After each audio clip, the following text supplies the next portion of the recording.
Hvað er Pinterest? Pinterest er nýr samfélagsmiðill sem gengur út á að safna og deila myndum sem manni líkar og fylgjast með myndum hjá öðrum.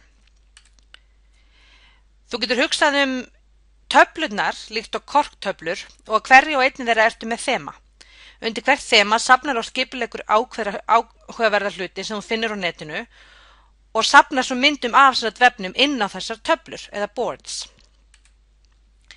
Og á Pinterest þá getur þú líka pinnað vídeó. Fólk er alltaf með augun opin fyrir áhugaverðum og inspirerandi hlutum. Sérstaklega konur sem eru miklu meiri hluta á Pinterest að minnstakosti ennþá þegar þetta vídeó er gert. Pinterest sem miðill er sérstaklega vel til þess fallin að deila þeim, myndum og einhverjum inspirerandi hlutum og snerta þannig við tilfinningum fólks og fólk kaupir byggt á tilfinningum. Fólk er gjarnan með töflur til að undirbúa brúðkaupin sín, finna hluti fyrir heimilið og skipuleggja uppskriftirnar sínar. Svo getur þú fylgst með töflum hjá öðrum, hvort sem þú velur ákveðna töflu eða fylgist með öllu sem viðkomandi gerir.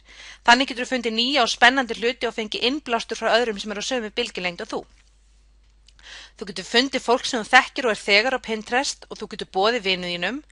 Þú getur líka við þar sem fólk setur á töflurnar sínar og skrifa ummæli, svona svipað maður þekkir af Facebook og maður getur endur pinnað því sem aðrir hafa pinnað á sínar töflur sem er svolítið svona eins og að endur tweeta eða retweet á Twitter.